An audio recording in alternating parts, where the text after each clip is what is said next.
Família, amigos, relações de trabalho são constituídas por a questão da relacionalidade de um para com o outro. Não é diferente também com a igreja. A igreja ela é constituída por relações pessoais e interpessoais. Hoje eu quero te convidar a estar aqui comigo alguns minutos para nós estudarmos mais um trecho da Palavra de Deus, olhando ainda para a carta do apóstolo Paulo aos nossos irmãos que estavam na igreja de Tessalônica. Paulo, depois de ter dado diversas instruções, elogios e advertências e palavras de esperança, como a ressurreição, a volta de Cristo, o dia do Senhor que traria juízo sobre a terra. Ele vai chegando na parte final da primeira carta e ele traz algumas advertências e conselhos pastorais que ajudaram aquela igreja a enfrentar adversidades e problemas que surgiriam externamente e internamente. Alguns desses problemas surgiriam por causa das relações pessoais e interpessoais entre os irmãos. Nesse trecho que eu quero compartilhar com você, neste momento, nós vamos estar observando e extraindo algumas lições sobre a relação da membresia, dos membros da igreja e da sua liderança, e também a relação desta igreja, dessa comunidade de fé, com a comunidade que está em seu entorno. Qual as lições que essa igreja de Tessalônica tem a dar a mim e a você? Esse é o nosso assunto de hoje. Gostaria de pedir para você já nos ajudar compartilhando essa mensagem para outras pessoas, deixando o seu like, seu comentário, é muito bem-vindo e importantíssimo. Estarei compartilhando com você o texto sagrado em tela. Primeira carta de Paulo aos Tessalonicenses, capítulo 5. Vamos ler a partir do verso de número 12. Irmãos, pedimos que deis o devido respeito aos que trabalham entre vós, que vos presidem no Senhor e vos aconselham, e os tenhais em grande estima e amor por causa do trabalho que realizam. Tende paz entre vós. Irmãos, nós também vos exortamos a aconselhar os indisciplinados, consolar os desanimados, amparar os fracos e ter paciência para com todos. Cuidai para que ninguém retribua o mal com mal, mas segui sempre o bem uns para com os outros e para com todos. Já que estamos falando de uma igreja que é envolvida por diversos membros com diversos temperamentos, pensamentos, culturas e educações diferentes, nós temos que tomar muito cuidado com a questão da relação. O apóstolo Paulo ele vai falar da relação dos irmãos em primeira instância com a sua liderança. O verso 14, o apóstolo Paulo nos dá algumas instruções bastante preciosas. Ele vai falar sobre a questão da insubmissão dos irmãos e como que eles deveriam ser tratados. O versículo 12 e 13, ele vai apresentar a relação dos membros com a liderança nos seguintes termos. O apóstolo Paulo, ele não chega como um ditador ditando ordens, mas ele se apresenta, apesar da sua liderança e autoridade, ele se apresenta como um irmão quando ele diz: irmãos, pedimos que vos deis o devido respeito. Primeiro, ele procura alcançar o coração da membresia ao chamá-los de irmãos. Em segundo lugar, ele apela para esse coração quando ele diz: pedimos que vos deis o devido respeito aos que trabalham entre vós, que vos presidem no Senhor e os aconselham. Em primeiro lugar, a razão em que os crentes devem acatar e obedecer a essas lideranças com apreço não é por causa da bajulação ou simplesmente pelo cargo que tal liderança exerce, mas pelo trabalho que essa liderança exerce e executa no meio dele. Por isso, Paulo diz: honrem aqueles que entre vós trabalham. Não é uma questão de prestígio pessoal, é o trabalho que faz uma pessoa ser um grande líder, um grande homem. A sua insígnia de honra de tal líder é o seu serviço que realiza com clareza preceitua homens como, por exemplo, William Berkeley. O líder, ele, em primeiro lugar, precisa entender que ele é um servo e um trabalhador. A liderança na igreja não é um posto de privilégio, mas uma plataforma de serviço, de responsabilidade.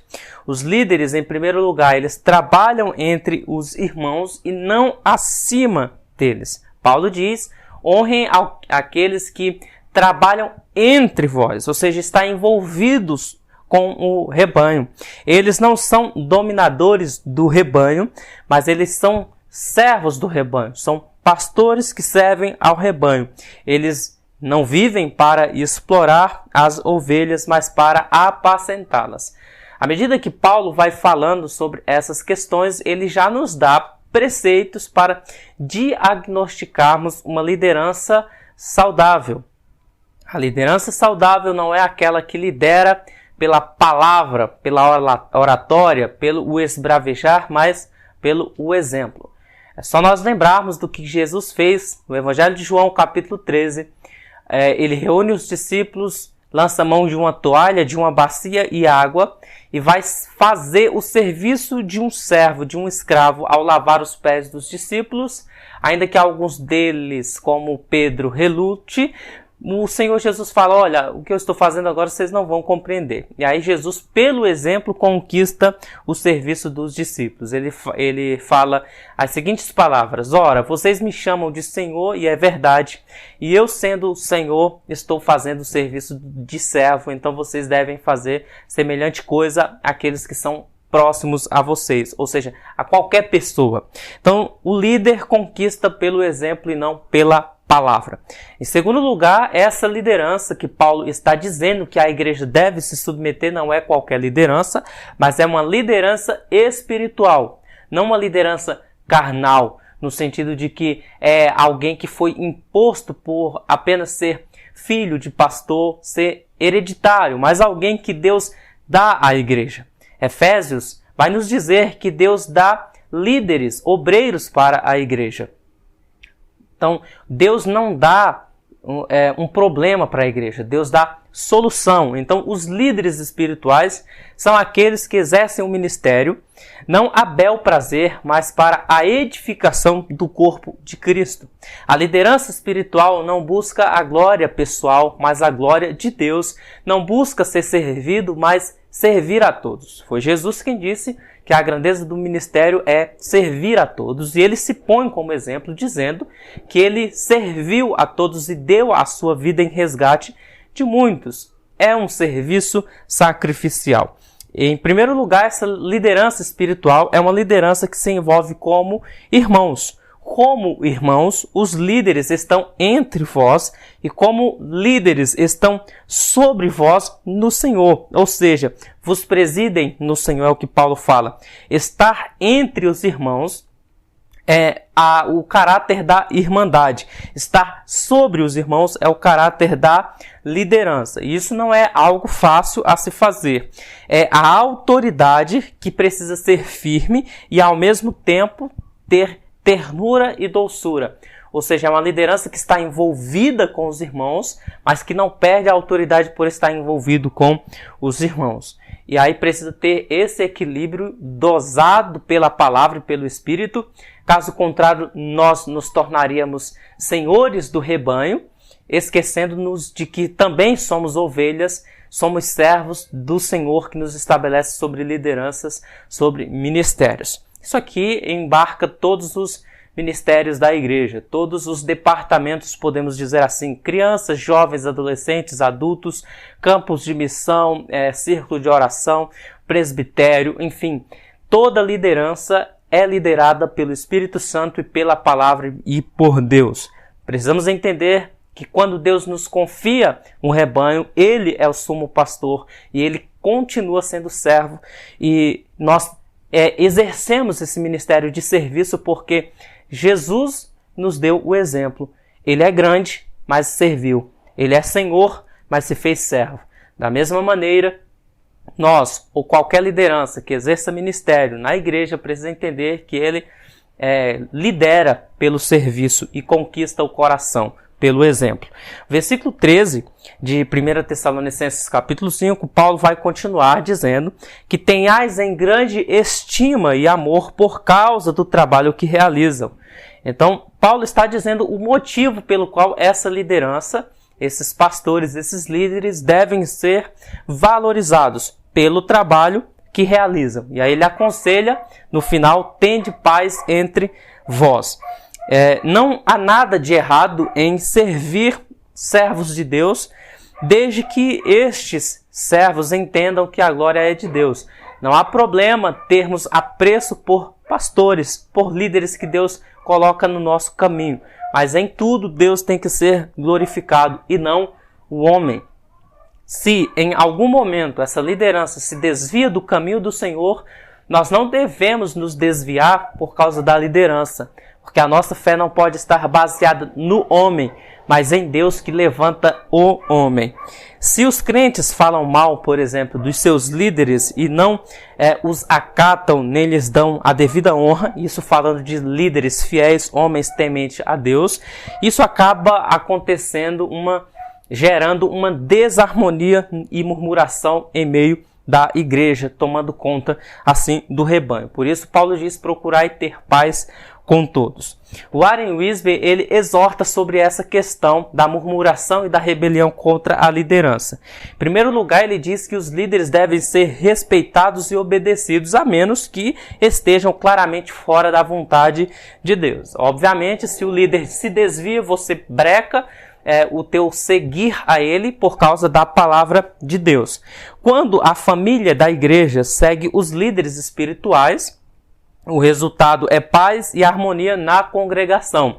Quando encontramos divisão e dissensão entre ou dentro de uma igreja local, normalmente isso se deve, em primeiro lugar, ao egoísmo e ao pecado, tanto da parte dos líderes ou mesmo dos membros ou de ambos. E aí forma-se um cordão de força onde a membresia está dividida, a liderança puxa para um lado, a membresia por outro, e a igreja acaba gastando os seus recursos para gerir conflitos internos. Ao invés de fazer missão, a igreja acaba se tornando alvo da missão porque precisa ser evangelizada e entender novamente o conceito de igreja, o conceito de unidade da fé cristã.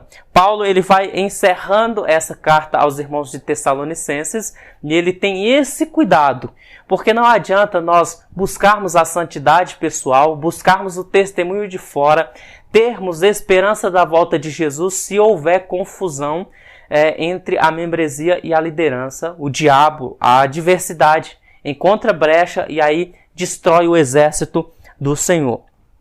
Então, Paulo dando essa instrução sobre a relação da membresia com os líderes, ele passa para a relação dos crentes consigo mesmo ou dos crentes em si, a relação da membresia.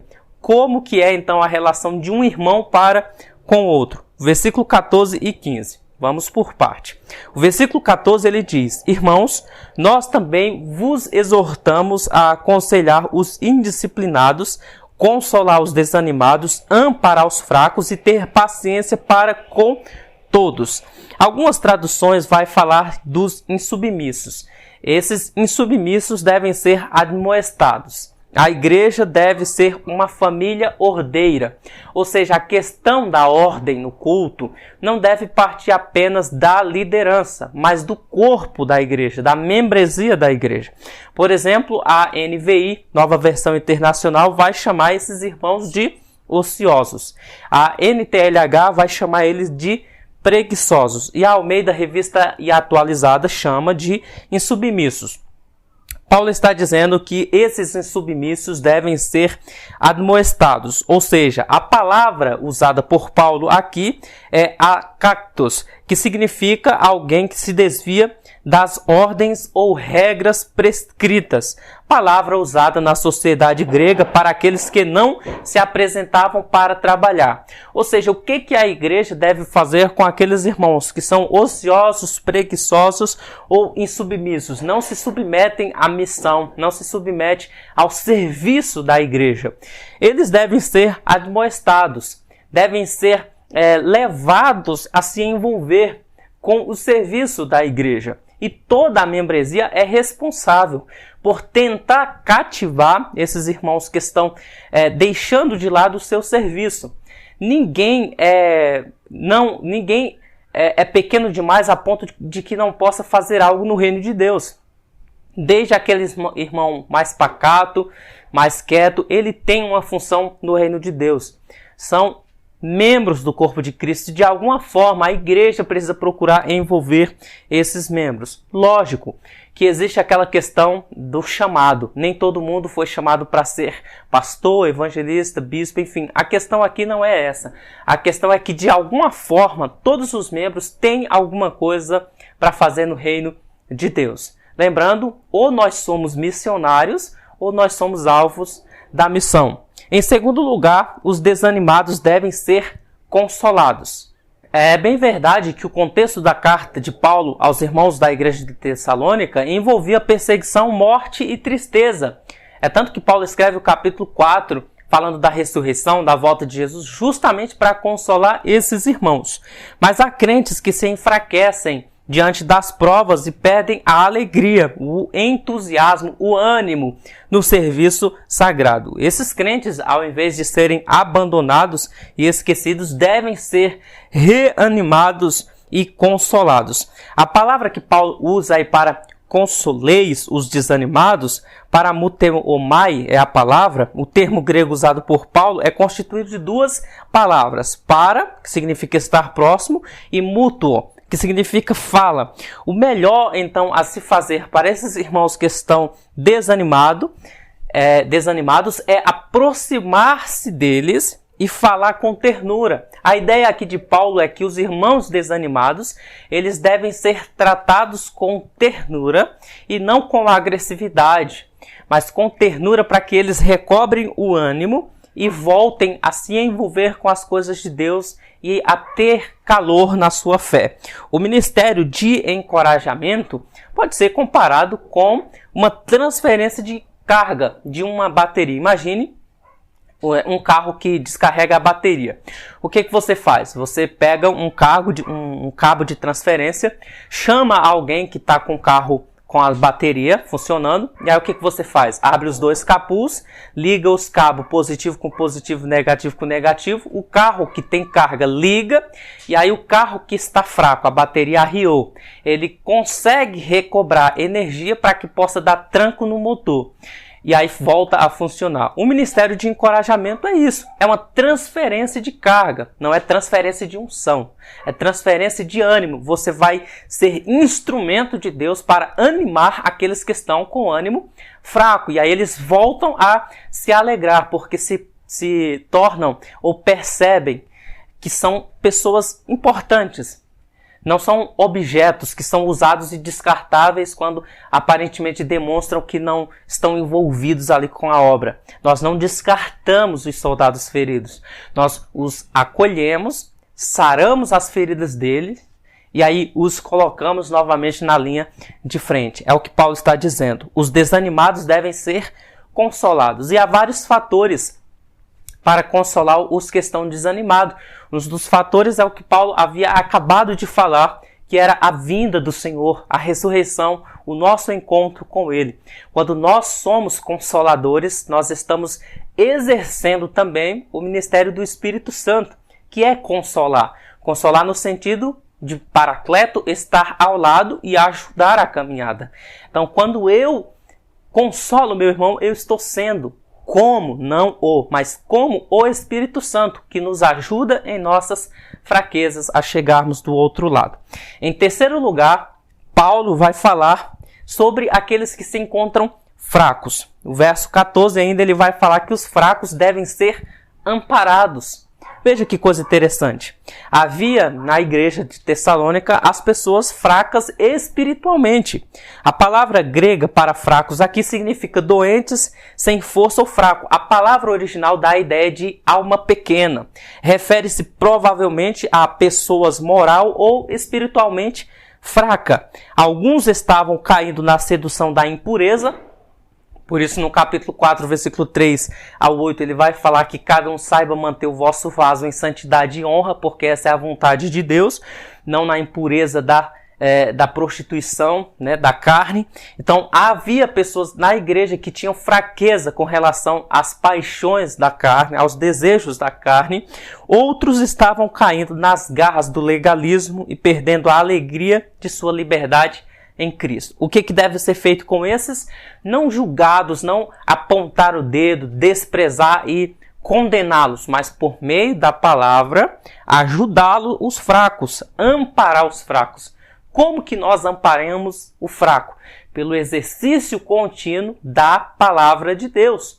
Que a palavra é comparada, Pedro diz, lá na primeira carta de Pedro, capítulo de número 2, que a palavra de Deus é comparada ao leite. Então, aqueles que geralmente são novos na fé têm mais dificuldade para acompanhar e a viver a palavra de Deus. E o nosso papel, como alguém que ama o próximo, é ampará-los pelo aconselhamento, pela oração e pela instrução da palavra de Deus. O quarto grupo de pessoas que estão aí na igreja é aqueles que, de modo geral, devem ser tratados com longanimidade. A paciência deve ser o vetor que dirige o relacionamento dentro da igreja. Precisamos ter paciência com um membro fraco, pois ele poderá ser um líder amanhã. Não podemos desprezar e ser impacientes, porque assim como Deus exerce paciência comigo e com você, nós também devemos exercer paciência para com o nosso próximo. No versículo 15, Paulo então dá um conselho final aqui para manter as relações dentro do núcleo da igreja saudáveis. Ele diz: cuidai para que ninguém retribua mal com mal, mas segui sempre o bem uns com os outros e para com todos. Em primeiro lugar, Paulo deixa bem claro aqui que nós não devemos criar grupos privilegiados ao qual sejam dignos de receber o nosso amor, o nosso afeto. Mas ele fala, em primeiro lugar, para não retribuir mal a ninguém. A lei aqui do olho por olho, dente por dente, não é aplicada. Ele diz, olha, quando alguém faz o mal, você não retribui com mal, você retribui com o bem. Sempre o bem uns para com os outros e também com todos. Aqueles que foram objetos da graça de Deus precisam ser canais dela na vida de outras pessoas. Os perdoados precisam perdoar, ou seja, retribuir o bem. Veja que coisa interessante, que retribuir o bem com o mal é demoníaco. Retribuir o bem com o bem, quando alguém te faz o bem e você faz o bem de volta, isso é humano, isso faz parte da natureza humana. Agora, retribuir o mal com o bem, ou seja, quando alguém te faz o mal e você retribui com o bem, aí é algo divino. É só aqueles que nasceram de novo, que têm a natureza de Deus dentro delas, é que consegue pagar o mal com o bem. Portanto, eu e você precisamos constantemente que o Espírito Santo trabalhe em nós, porque de fato é algo difícil, mas não impossível. Jesus Cristo, quando foi humilhado, ele não se vingou dos seus inimigos. Em momento algum, Jesus Cristo pagou o mal com o mal. Isso é tão sublime que quando ele estava pregado na cruz do Calvário, ele olhou para aqueles malfeitores que estavam pregando ele na cruz e orou por eles, intercedeu por eles, falando para Deus: Pai, perdoa-os porque eles não sabem o que fazem. Talvez alguém possa indagar, ora, mas era Jesus, o homem perfeito. Se você vê no Novo Testamento também, Estevão é uma pessoa que não era Jesus, era um homem comum, mas que foi alcançado pela graça. Capítulo 7 de Atos nos diz que homens maus pegaram Estevão, arrastaram para fora da cidade e começaram a apedrejá-lo. Estevão, debaixo de pedradas, olhou para aqueles homens e intercedeu por eles. Orando, pediu que Deus não os imputasse tal pecado. Então ele olha para cima, vê os céus abertos e Cristo à direita de Deus. Ou seja, ele está exercendo o mesmo ministério de Jesus Cristo. Há outros homens e mulheres nos anais da história que realizaram a mesma coisa. Quando alguém estava fazendo mal, eles retribuíram com o bem. Portanto, eu e você Precisamos também buscar isso, para que Deus nos ajude a retribuir o mal com o bem. Assim sendo, estaremos sendo filhos de Deus aqui na terra. Em sexto lugar, a prática do bem deve ser exercida na igreja e fora da igreja. O apóstolo Paulo conclui: segui sempre o bem entre vós e para com todos. O crente deve ser um benfeitor. Ele deve fazer o bem não apenas aos irmãos ou aqueles que são seus patrícios ou aqueles que são membros da sua família, mas também aos de fora da igreja. A ética cristã não é apenas intramuros.